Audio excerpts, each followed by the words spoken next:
رب العالمین والعاقبۃ للمتقین والصلاة والسلام علی سید الاشرف الانبیاء والمرسلین وعلی آلہ الطیبین الطاہرین المعصومین المنتجبین المنتخبین اما بعد فقد قال اللہ تعالی فی کتابہ المجید والفرقان الحمید وقول الحق وهو اصدق الصادقین صلوات اللہم صل علی محمد وآل محمد۔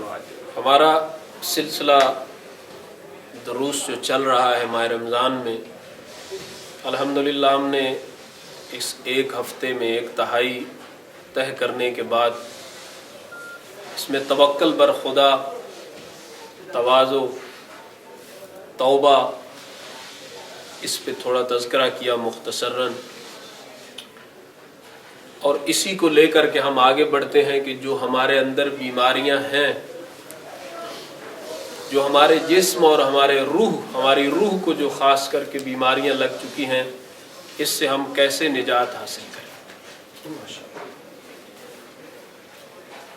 پروردگار عالم نے اس بیماری کا ایک جو علاج ہے وہ تواضع رکھا ہے۔ تواضع، عاجزی، انکساری، یہ تکبر کے اپوزٹ سائڈ پہ ہے۔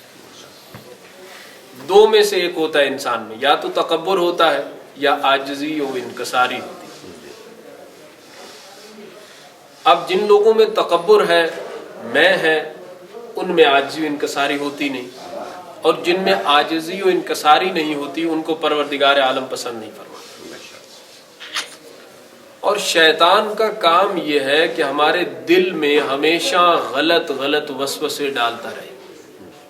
دین کا کام کریں، نماز پڑھیں تو وسوسے ڈالتا ہے، وضو کرنے جائیں تو وسوسہ ڈالتا ہے، وضو کیا ہے کرنے کے بعد بعض اوقات ہمارے اندر ایسے شکوک و شبہات پیدا ہو جاتے ہیں کہ پتہ نہیں پہلے ہم نے دائیں ہاتھ پہ پانی ڈالنا تھا یا بائیں ہاتھ پہ ڈالنا ہے۔ خود ہمارے ساتھ کتنی بار ہوا۔ یہ شیطان ہوتا ہے جو وسوسہ ڈال رہا۔ انسان نے نماز پڑھ لی، نماز ٹھیک ہے، لیکن بیٹھے ہیں تو شیطان اب آ کے دماغ میں وسوسہ، اور ان کے اندر یہ وہم ڈالنے لگ جاتا ہے، پتہ نہیں میں نے 3 پڑھی ہیں یا 4 پڑھی ہیں، پتہ نہیں 4 پڑھی ہیں یا 2 پڑھی ہیں، پتہ نہیں سجدہ دیا ہے یا نہیں دیا ہے۔ تو یہ وسوسے جو ہیں شیطان کا کام ہے ڈالنا۔ اللہ کے نبیوں کے نزدیک بھی یہ آتا رہا ہے، جبکہ اسے معلوم تھا کہ وہ اس کی گرفت میں آنے والے نہیں ہیں۔ حضرت عیسیٰ علیہ السلام ایک دفعہ پہاڑ کی چوٹی پر کھڑے تھے اور نیچے دیکھ رہے تھے، وہ پہاڑ بہت اونچا تھا، اس کی گہرائی کی طرف نیچے دیکھ رہے تھے، تو شیطان جو ہے وہ کسی کی شکل دھار کر کے آیا اور سلام کی، السلام علیکہ یا روح اللہ، اے اللہ کے نبی میرا سلام عرض ہو۔ وعلیکہ السلام۔ کہا کہ آپ تو فرماتے ہیں کہ اللہ کے قبضہ قدرت میں سب کچھ ہے۔ کہا میں کہتا ہوں۔ کہا آپ فرماتے ہیں کہ اللہ جو چاہے وہ کر سکتا ہے، وہ قادر مطلق ہے۔ کہا بالکل وہ قادر مطلق ہے۔ کہا تو پھر آپ ایسا کریں، آپ یہاں سے چھلانگ لگائیں پہاڑ سے، اپنے آپ کو نیچے گرا دیں اور اپنے اللہ کو کہیں کہ آپ کو بچا لیں۔ حضرت عیسیٰ فوراً سمجھ گئے کہ یہ شیطان ہے، یہ اللہ کے قوانین کے خلاف جو کلیے بتا رہا ہے، قاعدے بتا رہا ہے، مجھے ورغلانے کی کوشش کر رہا ہے، مجھے اکتا رہا ہے، یہ شیطان ہے۔ جیسے ہمارے اکثر کیا سرائیاں ہوتی ہیں، حتیٰ کہ ہمارے ہاں کیا سرائی نہیں ہے، یہ دوسرے امام ابو حنیفہ کی کیا سرائی چلتی ہے، نہ کہ صادق آل محمد کی۔ ہمیں تو ایک مسلم دین دیا گیا ہے، ہمیں تو دین مصطفیٰ ایسے نس بنس ہم تک پہنچایا گیا ہے۔ جس طرح ایک کبوتر اپنے بچے کو کھانا کھلاتا ہے اور چونچ میں چونچ ڈال کے دیتا ہے، اسے ہوا بھی نہیں لگتی، دین اس طرح سے مصطفیٰ نے مرتضیٰ کو، مرتضیٰ نے مجتبیٰ کو، مجتبیٰ نے مظلوم کربلا کو، اس طرح سے منتقل ہوتا ہوتا صاحب العصر و زمان تک آیا ہے، اور مولا اس کی آج تک حفاظت کر رہے ہیں اور قیامت تک کرتے رہیں۔ محمد و آل محمد صلوات۔ اللہم صلی علی محمد و آل محمد۔ حضرت عیسیٰ نے کہا، فرمایا کہ بے شک وہ قادر مطلق ہے، میں گر جاؤں، مجھے بچانا چاہے تو بچا سکتا ہے، مارنا چاہے تو مار سکتا ہے، لیکن اسی پروردگار نے فرمایا ہے کہ خودکشی کرنا حرام ہے، اپنے نفس کو مٹا دینا حرام ہے، تو میں کیوں خودکشی کروں؟ اس پروردگار نے مجھے قاعدہ اور کلیہ بتا دیا۔ یعنی اگر انسان کو قاعدہ اور کلیہ پتا ہو تو اسے آسانی ہوتی ہے دین پر عمل کرنے میں، اور وہ شیطان کے بہکاوے میں جلدی نہیں آتا۔ شیطان بڑے مختلف حربے استعمال کرتا ہے انسان۔ حضرت موسیٰ علیہ السلام سے اس کی ایک بار ملاقات ہو گئی۔ حضرت موسیٰ نے دیکھا اس نے لال رنگ کی ٹوپی، کوئی نیلے رنگ کی ٹوپی، کوئی عجیب عجیب ٹوپیاں اس نے اکٹھی کر رکھی تھی۔ تو حضرت کے سامنے آ کر کے عرض کی، یا نبی اللہ، میں ابلیس ہوں۔ تو اللہ کے نبی نے کہا، میرے پاس کیا لینے آیا؟ کہا، صرف آپ کی عزت و مقام و کرامات کو مد نظر رکھتے ہوئے آپ کو سلام عرض کرنے آیا، آپ کو ملنے آیا۔ تو اللہ کے نبی نے فرمایا، یہ ٹوپیاں کیا ہیں؟ یہ مختلف مذاہب کی نشانیاں تھیں اس وقت۔ آج بھی آپ جائیں شام میں جو پرانے مذاہب ہیں، دروز وغیرہ، ان کی خاص قسم کی ٹوپی ہوتی ہے، لمبی لمبی ٹوپی، کسی کی لال ٹوپی، کسی کی ٹوپی سے کچھ چھلک رہا ہوتا ہے، کچھ ہوتا ہے، ایک تمام مذاہب کی نشانی ہوتی ہے۔ تو اس وقت بھی یہ نشانیاں تھی تمام فاسق مذاہب کی۔ تو انہوں نے کہا کہ تو یہ کیا کرتا ہے؟ اس نے کہا کہ میں انسان کو بہکانے کے لیے مختلف ٹوپیاں پہنتا ہوں، جب کوئی جس مذہب کا آ رہا ہوتا ہے میں اسی مذہب کی ٹوپی پہن کر اسے پہنا دیتا ہوں، اسے اپنے شکنجے میں لے لیتا ہوں۔ یعنی شیطان جب انسان کو بہکاتا ہے تو آپ کا غیر بن کے نہیں بہکاتا، اپنا بن کے بہکاتا ہے، اپنا بن کے آپ کو راہ حق سے ہٹا دیتا ہے۔ بعض اوقات آپ سنتے ہیں کہ مطلب انسان جب بخشوانے پہ آتا ہے تو کس کس انسان کو بخشا دیتا ہے۔ میں ایک دن یہاں پہ کھڑا تھا، ایک مومن بھائی نے مجھے حدیث سنائی کہ نعوذ باللہ مجھے یہ حدیث نقل کرتے بھی حرج شرم محسوس ہوتی ہے، نقل کفر نباشد، کہ ایک شرابی تھا، ہمیشہ شراب پیا کرتا تھا، کبھی نماز نہیں پڑھی، کبھی روزہ نہیں رکھا، کبھی کچھ نہیں کیا، وہ گندگی کے ڈھیر پہ ہمیشہ گرے رہتا تھا، لیکن وہ صرف محبت محمد و آل محمد رکھتا تھا اور اللہ نے اس کو جنت میں بھیج دیا۔ ارے بھائی، جس کی شفاعت محمد و آل محمد نہیں کریں گے وہ کیسے جنت میں جائے گا؟ اور محمد و اہل بیت محمد ایسے شفاعت کیسے کر سکتے ہیں کہ وہ جب خود کسی اور رستے پر ہو اور ایک آدمی کسی اور رستے پر ہو وہ کہے کہ یہ ہمارا ہے؟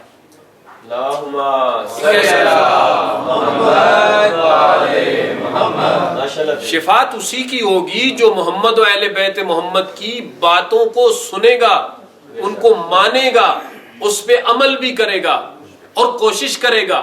آپ کے سامنے پہلے بیان کر چکا کہ رستہ ہے، انسان سے گناہ ہو جاتا ہے، یہ نارمل ہے، ایک انسان ہے، معصوم نہیں ہے، ہم سب سے گناہ سرزد ہو سکتا ہے، بڑے سے بڑا بھی ہو سکتا ہے، لیکن پروردگار نے توبہ اور معافی کے دروازے کھول رکھے۔ تو انسان کو ہمیشہ وہ کام کرنا چاہیے کہ جس کے ذریعے سے اسے تقرب الہی ملے، جس کے ذریعے سے وہ پروردگار کے قریب ہو سکے۔ اب پروردگار کے قریب وہ کیسے ہو سکتا ہے؟ جو معصومین نے رستہ بتایا ہے اگر اس پہ عمل کرے گا، اس پہ چلے گا، تب معصومین علیہ الصلوۃ والسلام اس کی شفاعت کریں گے، ورنہ کیسے شفاعت ہو سکتی ہے؟ ایک آدمی ساری زندگی، مثلا مولا علی علیہ الصلوۃ والسلام فرمائے کہ میں نمازیوں کا امام ہوں، وہ کہے میں نے نماز پڑھنی ہی نہیں ہے، میں نے نماز پڑھنی ہی نہیں ہے، اور یہ صرف یہ نہیں کہ میں نے نماز پڑھنی نہیں، بلکہ وہ کہے گا کہ نماز ہے ہی نہیں ہے۔ یعنی مولا علی علیہ السلام سے یہ اعلان جنگ کر رہا ہے۔ بے شک مولا علی علیہ السلام فرماتے میں متقیوں کا امام ہوں۔ یہاں یہ صاحب انہوں نے قلم اٹھائی، شعر و شاعری لکھ دی، متقی پرہیزگار، یہ جنت جو ہے نہ متقیوں کے لیے بنی ہے، نہ زاہدوں کے لیے بنی ہے، نہ پرہیزگاروں کے لیے بنی ہے، نہ وہ بیماروں کے رہنے کی جگہ ہے۔ ارے بھائی یہ کیا ہے؟ ہمیشہ اپنی شعر و شاعری جو ہم لوگ پڑھتے ہیں کرتے ہیں اس میں بھی تھوڑا خیال رکھا کریں، کہاں وہ توحید سے ٹکرا رہی ہے، کہاں وہ نبوت سے ٹکرا رہی ہے۔ ہم لوگوں کی پتہ نہیں یہ کچھ جہلا کی یہ کوشش رہتی ہے کہ وہ ممبر کے اوپر نعوذ باللہ توحید کو ہمیشہ پست کرنے کی کوشش کرتے رہتے ہیں. یہ کچھ لوگ آج سے نہیں، معصومین کے وقت کی بات ہے. ایک کوفہ کا شخص تھا مغیرہ، اللہ اس پہ لعنت کرے. اس نے ہمیشہ وہ کہتا تھا میں شیعہ ہوں، میں محب محمد و آل محمد، کہتا تھا، لوگوں کو تبلیغ بھی کرتا تھا کہ یہ اہل بیت محمد خانوادہ رسول خدا، سب کچھ کرتا تھا. ایک آدمی نے آ کے جی ہاں مولا امام جعفر صادق علیہ الصلوۃ والسلام کی خدمت میں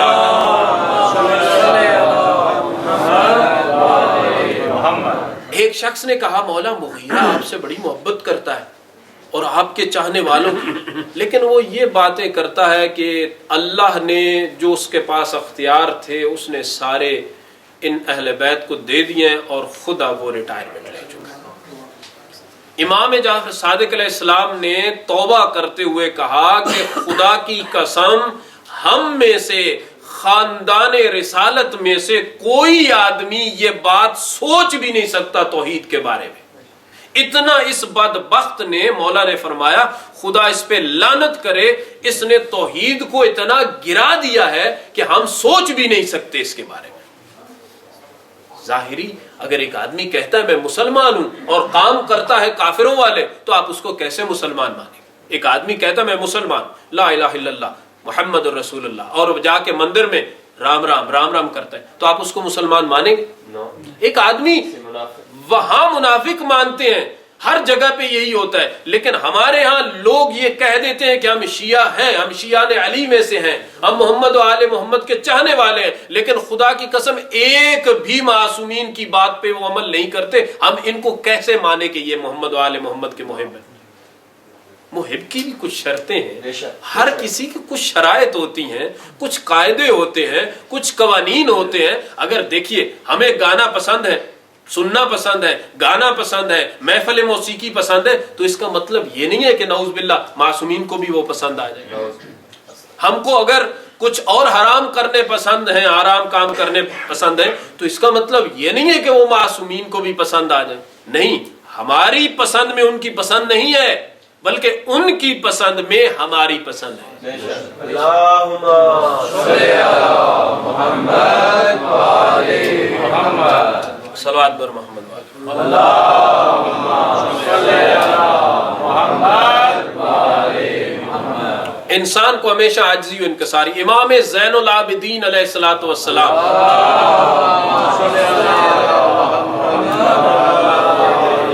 ان کی خدمت میں ایک شاعر زہری جس کا لقب ہے وہ حاضر ہوا اور بڑا ہی غم زدہ تھا، بڑا ہی پریشان تھا.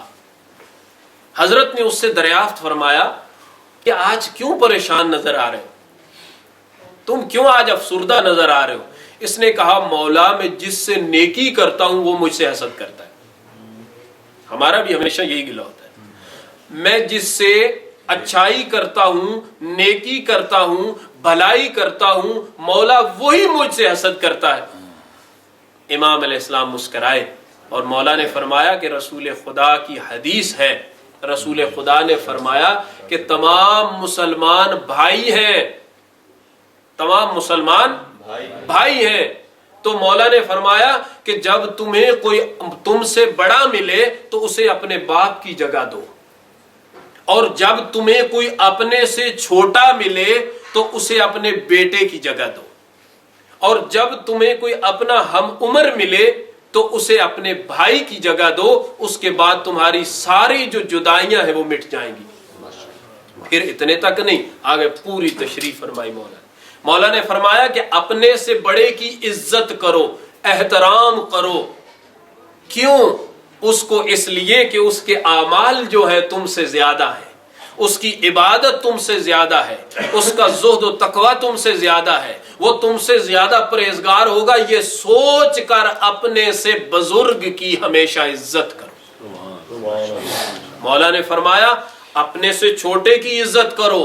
کیوں؟ یہ سوچتے ہوئے کہ اس کے گناہ تمہارے گناہوں سے کم ہے.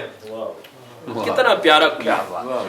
اپنے سے بڑے کی قدر کرو کیونکہ اس کی حسنات، اس کی نیکیاں تم سے زیادہ ہیں، اور اپنے سے چھوٹے کی عزت کرو کیونکہ اس کے گناہ تمہارے گناہوں سے کم ہیں، اور اپنے ہم عمر کی عزت کرو کیونکہ تمہیں اپنے گناہوں پہ یقین ہے اور اس کے گناہوں کے بارے میں تم کچھ نہیں جانتے. پھر مولا نے صرف اتنے تک نہیں، اور بھی آگے نصیحت فرمائی. مولا نے فرمایا کہ ان کی عزت کرو گے تو اللہ جو ہے وہ تم کو اتنی قدر اور منزلت عطا کرے گا کہ تم ہر کسی کی نظر میں محبوب بن جاؤ. پھر مولا نے فرمایا کہ اگر کوئی تمہارا احترام کرتا ہے، تمہارا شرم و حیا کرتا ہے، تمہیں رسپیکٹ دیتا ہے، تو تم بھی تم اس رسپیکٹ کے بدلے میں تکبر مت کرو.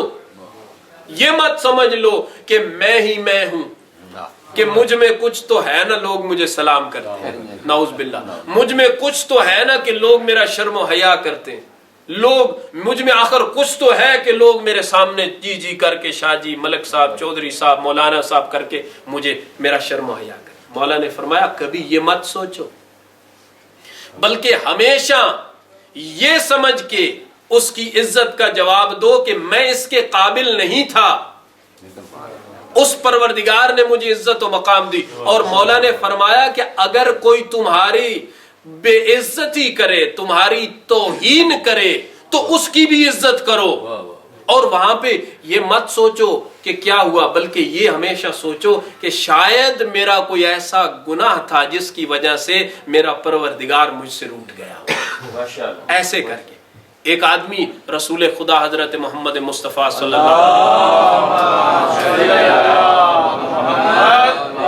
علیہ وسلم مولا کی خدمت میں تشریف لائے اور دروازے پر دستک دی. میں نے ایک روایت سنی بھی تھی مولا علی علیہ السلام کے بارے میں، یہ میں نے خود پڑھی ہے رسول خدا کے بارے میں، شاید دونوں ہی معصوموں کے بارے میں. دستک دی اور رسول خدا اپنے بیت الشرف سے جب نکلنے لگے، اپنے کمرے سے، اپنے غرفے سے جب باہر آنے لگے، تو رسول خدا نے فرمایا من انت.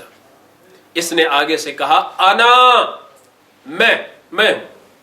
رسول خدا باہر تشریف لائے اور باہر تشریف لا کر کے اسے فرمایا کہ پروردگار عالم کو بس یہی ایک چیز پسند نہیں ہے کہ کوئی آدمی یہ کہے کہ میں ہوں. میں یہ جیسے ہم لوگ اکثر سینے پہ ہاتھ مار کے کہا کرتے ہیں نا، ہم تو بڑے زور سے میں نے یہ کیا کر دیا، میں نے یہ کر دکھایا، میں یہ کر دوں گا.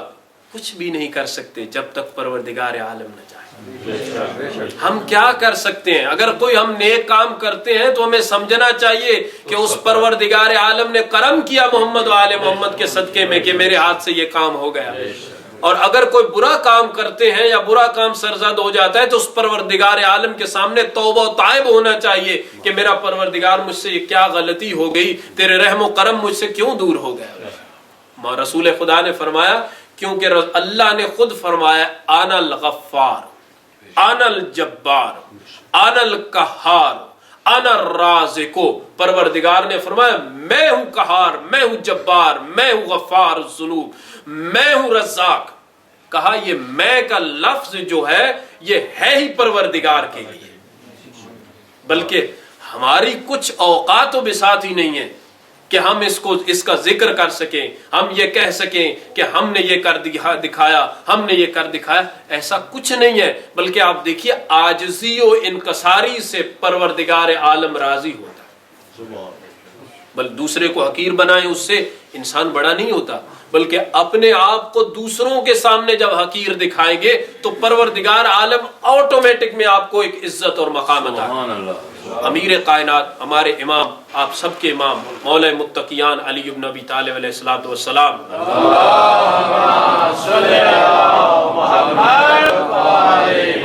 بازار میں ایک بار گئے اپنا کرتا خریدنے کے لیے. آپ سب کا سنا ہوا واقعہ، میں تو اپنے بچوں اور جوانوں کے لیے عرض کر رہا ہوں. ایک کرتا خریدنے کے لیے ایک دکان پہ گئے، کہا ہمیں 2 قمیضیں دے دو، 2 جبے، 2 کپڑا، ہمیں 2 قمیضوں کا، 2 لباس کا کپڑا دے دو.